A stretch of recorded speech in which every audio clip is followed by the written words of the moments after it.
Swayam Bhagavan Kesava Maharaj. Narayanam Namaskritya Naram Chaiva Naruttamam Devim Saraswatim Vyasam Tatudiyam Udiraya Nasta Praisya Bhadrishu Nityam Bhagavati Sevaya Bhagavati Uttama Sloki Bhakti Bhavati Nadistiki.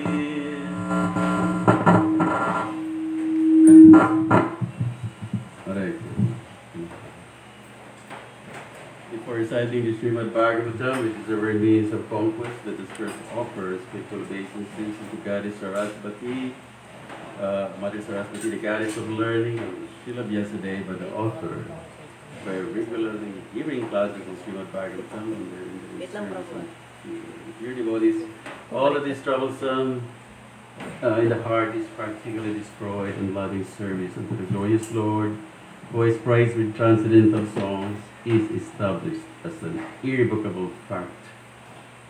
So we'll continue our reading from Srimad Bhagavatam, Canto 10, Chapter 14, text number 52. So napag-usapan dito ay yung attachment natin actually sa sarili natin. Text 52. 10, 14, 52. Yeah. Na although may mga tao tayong nakikita na binigay, binuwis nila yung kanilang buhay para sa kanilang bayan, sa pamilya, sa mga anak, ay ultimately ay meron siyang self-interest. Maaring gross or subtle. Subtle. So basahin ko yung last part sa 440 Prabhupada kahapon. Although conditioned souls are very proud of their so-called love for society, family, and so forth, in reality, every conditioned soul is acting on the platform of gross or subtle selfishness. Ito yung kahapon. So text 52 na. Dihatma padinam pumsam apirajanya satama yatha diha priyatamas tatha nahiyanuyi satam Dihatma padinam pumsam apirajanya satama yathariha priyatma yathariha pariyatamas tatha nahiyano yiksatam Dihatma padinam pumsam Dihatma padinam pumsam apirajanya uttama yathadiha priyatamas tatha nahiyano yichatam Dihatma padinam pumsam apirajanya satama yathadiha priyatamas tatha nahiyano yichatam Dihatma padinam pumsam apirajanya satama yathadiha priyatamas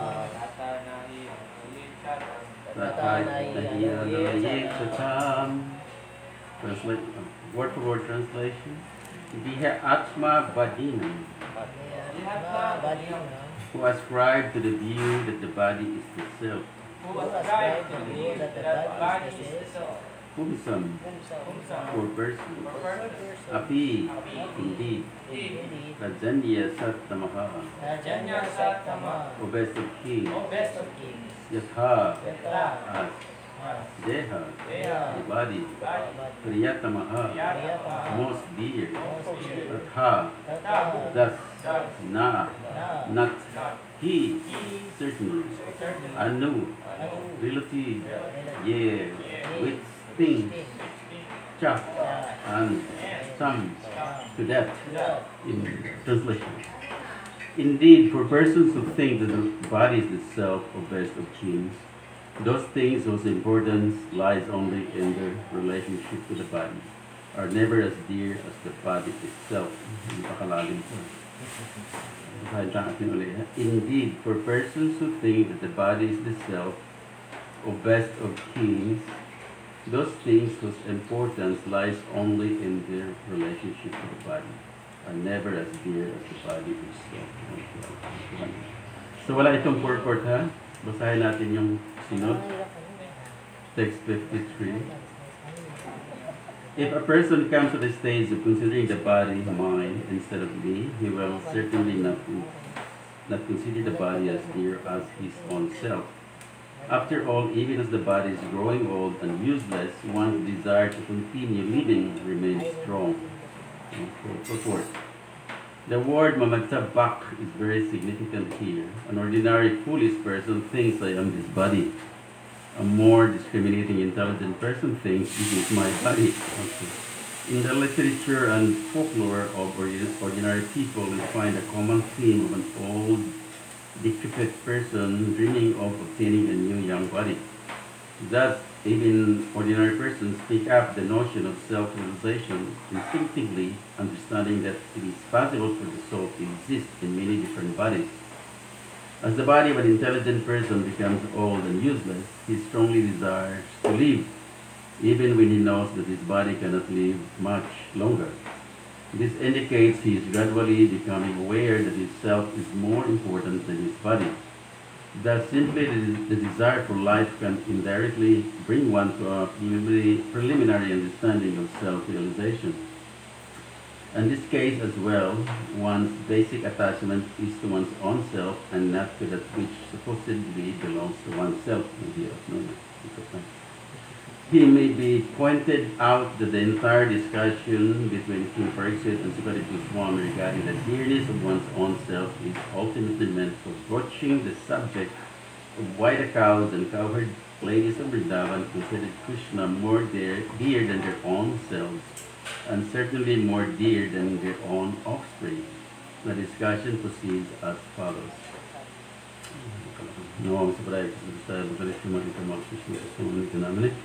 Mukham Pratibat Salam Kongam Isigirim Yasipataman Bandi Sigurum Yatarin. Omagena Timadan Desketin and Jena Sabakaya Suksum Yena Tasmai Sigurum. Sri Krishna Chaitanya Prabhu Nityananda Shri Vaidyananda Shubhasri Gaur Bhakti Hare Krishna Krishna Krishna Hare Hare Hare Rama Hare Hare. So mapansin natin ang Bhagavad Gita, si Krishna, si Arjuna ay papasok pa lang, i-encourage niyang lumaban, di ba? So parang huwag mong iwanan yung duties mo sa material world.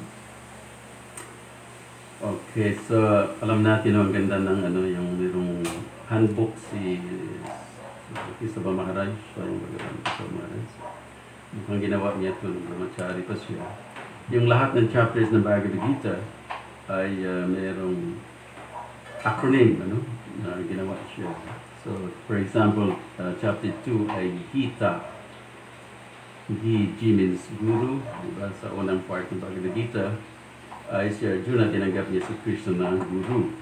Tapos sunod na turok niya kay Arjuna ay I. Gita I means identity. Okay? Tapos T means two duties. So si Arjuna, tayo, gano'n normal, sa Varnashram system, meron tayong Varna duties as meron ding ashram. So yun nga, di ba si Arjuna, gusto niyang iwasan niya yung kanyang duty, as a Kshatriya, tapos mamundok na lang, punta ng Laguna, yun na, asang tili. Magtanim ng kamote, ganun. So sabi ni Krishna, hindi pwede yan. Kasi meron tayong nga dalawang duties, hindi natin pwede iwanan yung material duties din natin, tulad sa case ni Arjuna, dahil isa sa Kshatriya. So, ang ni Krishna na si Arjuna ay papasok pa lang, parang ganun sa material world, papasok, gawin mo yung muna duty, bago ka mag-renounce, parang ganun. Okay? Pero dito sa Srimad Bhagavatam na part ito, ay actually ang topic daw dito sa susunod actually Canto 11 ay tungkol sa renunciation. Okay? Kasi di ba alam natin si Maharaj Pariksit ay na-curse na siya, ibig sabihin paalis na siya, palabas. So, kaya tinanong niya kay Sukadeva Goswami, yung taong mamamatay na, actually lahat tayo ay pareho yung posisyon natin kay Maharaj Pariksit. Although si Maharaj Pariksit ay 7 araw lang ang matitira, pero sa atin ay siyempre iniisip natin, kung 40 pa tayo, so malamang mayroon pang 30 o 40 yes pa ang natin, ang natitira. Pero actually wala tayong seguridad na wala tayong guarantee na mabubuhay tayo pa na bukas. Halimbawa, experience ko talaga, maisip ko pag nagbumotor ako, naka 100 kilometers ako sa highway o 110. Tapos katabi ko, truck. Ang distansya lang namin ay ganito. So, ibig sabihin yung death ay maaaring 3-4 feet lang yung distansya. 4 feet away. 4 feet away. O seconds away, 1 or 2 seconds. Kasi isang maliit na nung truck, makalimutan na katabi niya ako, gaganon siya. Diba? Sagi ako, tumba ako, patay. O may space out ako. Minsan kasi na-space out ako, nakikinig ako ng lecture sa motor. Kasi nakalimutan ko talaga. Sa lecture. Wag namang die hard. Nakikinig minsan yan, nakakalimutan ko. Nakikinig ako ng lecture. Nakalimutan ko, tatamaan ako ng isang kotse. Krishna. Talagang instant talaga. So, ganon ang depth, ano, na maaring inches away lang, o meters away, o seconds away. Ganon ang posisyon natin sa material world. So, pinag-usapan dito talaga na tayo actually ay selfish, ano? Na although ay minsan nagiging ano tayo, patriotic, altruistic, ano, na yung mga activities natin ay iniisip natin para sa kabutihan ng iba. Pero actually ay ang iniisip natin yung ating sarili. Pero ang hirap mo. Kasi siyempre pag naging ano tayo, famous na philanthropist, siyempre may mga tao na ang kanilang enjoyment yung pinipray sila ng iba. Nalalagay yung pangalan nila sa kung saan. Tulad sa iba, ibang magdo-donate, ano? Ang condition, mag-donate ako, ito. Side ng dingding ng temple, ito yung babayaran ko. Pero kailangan ilagay yung pangalan ko doon. In honor o sa tatay ko namatay, ganyan. So sabihin nila, ako mag-donate ng ganyan. Tapos ilagay niyo yung pangalan. So andun pa rin yung, yung desire, for pain. Okay. So, pag-usapan natin itong katawan, dito pinag-usapan, if a person comes to this stage of considering the body and mind instead of me, he will certainly not consider the body as dear as his own self. So karamihan ng tao, di ba, isip nila sila yung katawan, talagang mas mababang yung consciousness. Pero pag umadvance na yung tao, sabi dito sa verse, na inisip niya, akin ang katawan na to, ikaw yung may-ari. Ibig sabihin, ikaw na may-ari, mas mas mataas na yung value mo kaysa katawan, di ba? So parang na yun parang may kunting self-realization doon, pero kulang pa rin ng bitin, Okay. So actually, analyze natin itong katawan. Actually, itong katawan na ito talagang design na mag-suffer, hindi mag-enjoy. Okay? Kasi isipin na natin itong kalingkingan natin, Isipin natin, mag-isip tayo ng paraan na activity na mag-i-enjoy itong kalingkingan. Sa kalingkingan lang, pwede tayo mag-enjoy. Isipin natin, anong pwedeng gawin ng kalingkingan? Na para ma-feel natin na happy tayo. Malangot o kape, ayan. Pero, pag i-analyze natin, itong kalingkingan lang na napakaliit na parte ng ating katawan, maraming paraan na para tayo mag-suffer, di ba? Ilagay natin sa apoy, sandali lang, suffer tayo. Kuha tayo ng kutsilyo o blade, ganun. Isaksak natin sa sakit sa kuryente. So, ito lang kalingkingan, na maliit na parte ng ating katawan, maraming paraan na mag-suffer tayo kahit lang. Di ba? Martilyo. So talagang mag-suffer. So talaga yung katawan natin, talagang design na mag-suffer, di ba? I-analyze natin yun. Hindi enjoyment ang talagang dinesign ito ni Krishna na lahat. Ito tulad ng mata ko, parang lumalabo. So talagang suffering, lahat yung katawan, yung paa ko, minsan sumasakit, lalo na pag kumain ng maraming dal, ganyan. So talagang paalaala na itong katawan na to is really meant for suffering, not for enjoyment. So talagang nasa illusion yung tao, nasa akala nila ay maging happy sila. Dito sa mga purpose ni Prabhupada, na dahilan niya yung tao ay nasa bodily conception, talagang lahat-lahat ay ginagawa nila na para maging happy o mag-extend nila yung kanilang buhay, tulad nga, napakaraming beauty parlors, di ba? Kikita mo doon, yung mga nails, ang tawag, kuko, talagang maraming paraan din na papagandahin, although na-explain ko nga na marami ding paraan na mag-suffer ito, di ba? So, at least, naging happy yung mga tao pag kunting, may manicure, may pedicure, tapos, yung mata, pinapaayos, di ba? Yung eyebrow, Kasi Ipalagay naman yung ganito rabot. Lens. Ano? Contact lens. Ano? May Di ba yun? kulay-kulay pa. Tapos yung ano ba yun? Yung kilay? Yung kilay, Pilik mata. pilik mata, pinapa-art, may art pa eh. Tapos yung buhok may, basta maraming paraan na ano, Enhance. na yung katawan natin gawing more beautiful, ganon. Tapos at least trying to live longer, ano. So marami na ngayong tao na ano, medyo vegetarian. Kahapon sa program, meron kaming na-meet na vegan daw siya, vegan.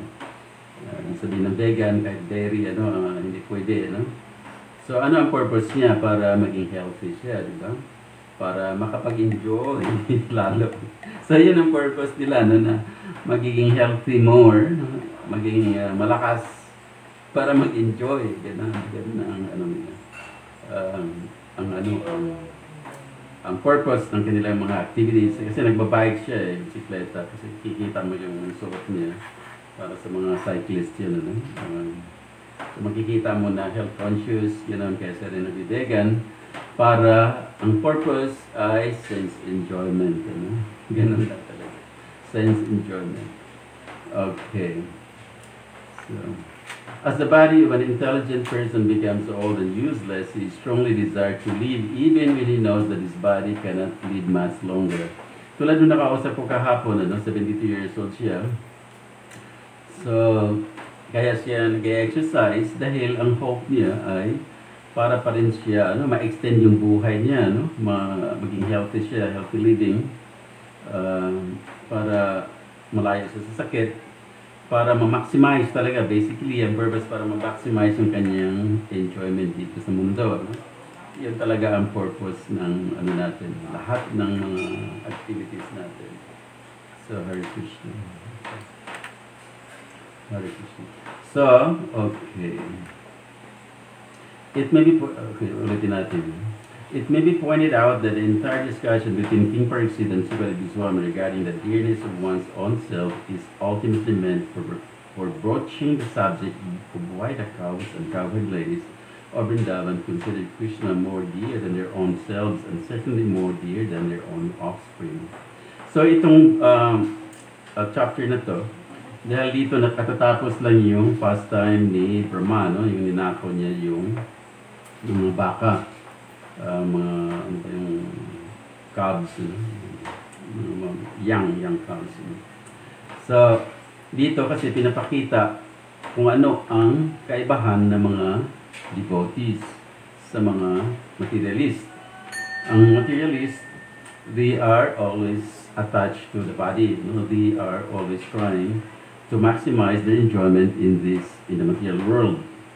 So, lahat-lahat pwede nilang i-give up, yung wealth. Kasi tulad nung kahapon nakausap ko, nakikinig ako, nagsusumakay ako ng jeep, galing dito, cross, papunta dito. Nakikinig ako sa pinag-usapan ng pasahero. Sa yung babae, na may kausap yung babae din. Sabihan, namatay daw siya, ganyan-ganyan. Tapos, gumastos sila ng 20,000 yung isang araw, tatlong araw sa ospital, tapos namatay din naman. So, ganun ang natin, dahil sa mahal natin ang ating katawan, pag nagkasakit tayo, may kasabihan nga, health is wealth, ay kahit magkano raw gagastusin sa ospital, kahit alam natin na wala na, hopeless na, so nag-hope pa rin tayo na gagaling yung tao, talagang gastos, utang, ganun pa, utang loan para lang mabayad sa ospital. Tulad sa meron akong yung bayaw ko, yung sakit sa puso. Tapos, siya, may kaya yung dati, pero tama napurdoy, napurdoy. Tapos naman siya ng pera, inatake siya, tapos nilagay siya doon sa Philippine Heart Center. Tapos nung nalaman niya na 500,000 yung bill, ay biglang lumabas. Lumabas, hindi mo na kaya to. Lumabas niya, narinig ko, tapos sa overseas ako. Umuwi siya sa bahay, pagkatapos ng 3 araw, namatay siya. Okay. So, yung living nga naman, burol. Ganun yung ginastos. $500,000. So, talagang ang tao, dahil sa kanilang ignorance, ay talagang marami siyang ginagastos. Pag may sakit, talagang gastos kahit magkano, kahit makautang, kahit hold up, di ba? May mga kwento tayo mga ganun. Hold up siya o nagnakaw sa bangko para lang ma-hospital yung kanyang mahal sa buhay, pero namatay din naman. So, punerarya, ganun din yung gastos, ano? So, talagang ang tao, dahil materialistic nga, nasa materially and bodily conception of life, ay talagang gawin niya yung lahat ng paraan, no? Para maging happy yung katawan mo. So, talagang ang ang cause talaga ay result ay ignorance, diba? Si Krishna ay tawag niya doon ay Duratma, no? Kripana. Ano ba yung Duratma o Kripana? Kripana means one who tawag dito, parang naging nalungkot ka na wala namang basihan, nalungkot ka sa katawan, nag-suffer, dahil sa ignorance na hindi mo alam na na ang material body ay parang damit lang, so ang tawag sa iyo ay Kripana, no? Ang opposite doon ay Aryan, one who knows the value of life. Okay. Ano pa ba ang pag-usapan natin dito? So, ang kaibahan sa mga pure devotees, ang hindi nila mahal yung kanilang sarili, ano? Ang mahal nila ay si Krishna talaga, yung kanilang object of love. Dito nila na-experience nung, di ba, yung nag-expand na si Krishna as the same exactly, talagang kinopya niya yung mga cowherd boys, yung mga baka, talagang nagpa-kopya, nag-expand talaga siya, no? So, lalong, yun, pag umuwi sila sa hapon, lalong, yung feeling ng mga parents, pati baka, lalo silang nagbibigay ng maraming gatas, dahil si Krishna yun ang umuwi, ang bumabalik sa kanila sa hapon, So, talagang mas dear talaga nila si Krishna, mas mahal nila si Krishna kaysa sarili nila. So, ganun ang devotees, Kaya si Krishna, although nga alam natin na si Krishna ay reciprocal, he gives to the living entity, depending on their surrender to Him, as they surrender unto me, I reward them accordingly, Iyat hamam prapadyante tam sa tayo maham. So makikita natin siya na reciprocal. Ganun ang God, equal siya sa lahat. Sa Muham Sarvabote. So wala siyang pinapaboran na yun ang niya, neutral siya. Pero ibang klase pag devotee na, yung surrender talaga sa kanya, iba si Krishna, iba na yung feeling niya. Parang binibreak niya yung kanyang statement, Kasi sinabi mismo ni Krishna na wala siyang kayang ibigay sa kanyang devotees. Isulit, ibigay, i-reward. Dahil sa sobrang surrender nila sa kanya, wala siyang maibigay, Kulang pa rin kahit anong ibigay niya, di ba? Kagabi yung pinasa natin ng verse, di ba? Na sabi ni Krishna, yung sumurrender sa kanya, wholeheartedly, fully, ay sabi ni Krishna, I'll carry what they lack, and I preserve what they have. Yun ang pangako ni Krishna. So, yun ang pinakita ni Krishna sa chapter 9 ng Bhagavad Gita na talaga siya ay Bhakta Vatsala, mahal niya yung kanyang devotee, So, minsan ang ating pagiging devotee ay sometimes, tinitake for granted natin, na ito kasi ay napakamataas na posisyon, Sa Nectar of Devotion, naka-describe kung ano yung characteristic ng pure devotional service. Isa doon ay rarely achieved. Okay? It's rarely achieved. Kasi, ang bhakti talaga ay nakukuha lang natin kung ibigay ni Krishna sa atin, o through His representative, yung pure devotee nga.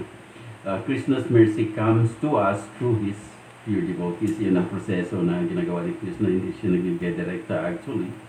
So, bakit very rare? Dahil si Krishna nakokontrol ng tao na mayroong devotion, na mayroong siyang pure devotion. Nakokontrol si Krishna, siya nga, di ba, Yogeshwar, Siya yung Supreme Controller, siya yung Parama Iswara, Iswara Parama Krishna sa Ananda Bigla. Siya yung Supreme Controller, pero somehow nakokontrol siya ng kanyang devotees. Makikita natin sa mga pastimes ng mga Pandavas na si Krishna ay nagiging chauffeur, di ba? Nagiging messenger, di ba? Di ba bago nagkagyera sa Kurukshetra, si Krishna ay nag-take up ng role as a Shantidut, peace, ambassador of peace. He was trying to negotiate peace, between the two camps, di ba? Kauravas at Pandavas. So, naging messenger siya. So, isip-isipin natin, bossing ka, tapos naging mensahero ka lang ng empleyado mo, napakabaliktad, sa material world. hindi pwede maging mensahero yung CEO, yung boss, ano? For example, si Abuetis Ayala, tapos ano lang tayo niya, empleyado. Oh, Mr. Ayala, oh, may message ako, so, idalhin mo kay ano, idalhin mo kay Pangilinan. Imposible yun. So, samantala, si Krishna na supreme, ano? Supreme, mas yung position niya kumpara dito sa mga oligarchs na na-mention ko, ay may, ano talaga, ano lang sila, parang walang basically hindi natin maikumpara, no? Pero pag si Krishna na ay ang ka-relate niya, ay kanyang mga devotees, ay si Krishna ay nag-take up ng subordinate role. Naging driver siya ni Arjuna, di ba? Super, no? Pag ganun kasi sa, ano, di ba? Ikaw yung warrior, ikaw yung prinsipe, ikaw nagbibigay ng commando sa driver mo, sa super mo. So, ganun si Arjuna, syempre. Krishna dito, kaliwa, kanan, minor, primera, segunda, tercera, kwarta. O minor, atras. Yan. So, ano, ganun ka, ano si Krishna, no? Ano niya sa kanyang devotees na ano siya nakokontrol. Kaya nga, ang bhakti talaga ay hindi basta-basta binibigay ni Krishna, ano? Ano yan, Pramanda Brahmiti, Kuna Bhagyavan Jiva, Guru Krishna Prasad, Bhakti, Bhakti Lata Deeds, yung seed ng Bhakti, ay swerte lang talaga tayo na nagkaroon tayo ng contact sa devotional service.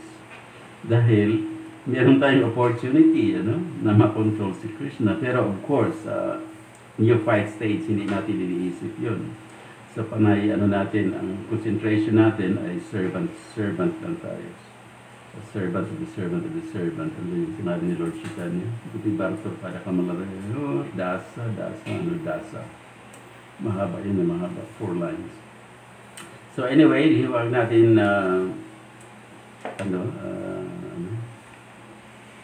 tagalin itong natin lecture. Okay, dahil breakfast ay marapit ng ano ba yung breakfast na? 9 o'clock? Yung pinaka-late. So, basahin ko ulit yung last verse, ha? Tapos, kung mayroong tanong, question, comments, so, ito yung translation sa text 53. Text 52 muna, sorry. Indeed, for persons who think that the body is the self, or best of kings, those things whose importance lies only in their relationship to the body are never as dear as the body itself. If a person comes to the stage of considering the body mine instead of me, he will certainly not consider the body as dear as his own self. After all, even as the body is growing old and useless, one's desire to continue living remains strong. Ito, napaka-importante yan. Ito maobserbahan talaga natin sa ating kapaligiran, sa ating paligid. Bakit maraming gym? Bakit maraming mga plastic surgery clinics? Maraming nagbebenta ng mga alternative medicine, basta itong business na to talagang ay sa ating panahon ngayon. Dahil ang nature talaga natin na ayaw nating tumanda. Okay. Gusto nating mag-enjoy talaga, na yung strength natin ay mamaintain natin. So, iyan ang talagang katotohanan dito sa mundo. Dahil ang tao ay kung nasa bodily platform, so ang kanyang talaga goal sa buhay ay mag-enjoy up to the max, di ba? Up to the max. Okay. So, yun lang po ang ating natin. Ating i-discuss. So, okay, Hare Krishna. Kung walang tanong o comment o question, ay ating nantapusin ang ating class umagang ito. Okay. Thank you very much. May tanong? Bakit yung may napanood ako sa YouTube, bakit yung ibang tao, parang alam nilang pwede silang mamatay sa ginagawa nila, pero ginagawa pa rin nila. For example, si Raymi Lushidi. Sino? Raymi Lushidi. Yung siya, vlogger siya. Aakyat siya sa mataas na tuktok. Nahulog siya. Napatay? Oo, 7 years siyang ginagawa. Tapos magsa-selfie pa dun sa Parang balitaan ko yun. parang tightrope ba yun? Kasi yun nga, may gross and subtle ano tayo, desires, ano, na kahit i-risk mo yung buhay, dahil ang ano naman, ni-risk niya yung buhay niya. Pero ang kapalit nun, pag hindi siya namatay, lalo siyang sisikat, di ba? Marami siyang viewers. So pag marami kang viewers sa YouTube, malaki yung income mo, di ba? Yun, di ba? May bayad yung... So meron siyang gross and subtle, ambitions, talagang binuwis niya yung buhay. Kaya nga, money is dear than life even. Kasi yung mga gold miners, sa Diwalwal, for example, sa Davao, Compostela Valley, talagang ang tao ay papasok doon sa butas na alam nila anytime na bubuho yun, babagsak, mamamatay sila para lang makakuha sila ng gold. Kaya, yun yan, may kasabihan na even money is dear than life. Pero ang purpose nun, parang mag-enjoy sila, magkaroon sila ng pera, magkaroon sila ng sense gratification. Okay. So, minsan ganun. Pero minsan naman, pag mayaman, pag may sakit, talagang igastos lahat ng pera para lang masave yung katawan. Di ba? I mean, kunyari, kasi may anxiety nga yung tao kung hindi siya risk na conscious. Hindi niya alam lang nangyayari, pero ang alam lang niya mag-enjoy. Yun nga, may subtle at saka gross enjoyment na may experience sa mga activities natin. So yung ganun, nagtitake-risk talaga, nagsiselfish siya, na yun, may risk na mahulog siya, ginawa pa rin niya. Kasi ang kapalit, fame, di ba?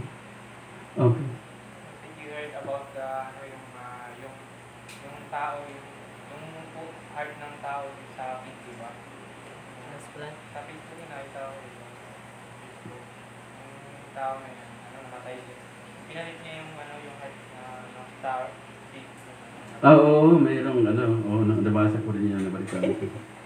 Kasi yun nga, ang soul naman ay hindi naman talaga sa loob ng heart doon. Pag inalis yung heart, sasama din siya, di ba? The soul is residing in the region, yung ginagamit natin terminology, in the region of the heart. Okay? So yung transplant na nangyayari, inalis yung heart mo, ikaw yung soul, ano pa rin sa katawan, parang tumabi ka lang, tapos pinasok yung heart ng baboy. So, function pa rin, di ba? Pero hindi tatagal kasi, halimbawa, yung kotse, yung motor mo, Honda, tapos, pinalitan mo ng pyesa na, Suzuki, pang Suzuki. Hindi masyadong, tugmang-tugma. Pero gumagana pa rin siya, Gumagana pa rin siya, pero hindi tatagal dahil hindi niya ng tamang pyesa, So, yun nangyayari. Kahit baboy, okay. Hard din na baboy. Namatay pa rin siya. Okay. So, yun. Okay, yun lang po ang ating, doon tayo magtapos sa ating pakikinig sa Srimad Bhagavatam, 10 Canto Part 2. Okay. Jai Srila Prabhupada Ki, Srimad Bhagavatam Ki, Gaur Pramanande.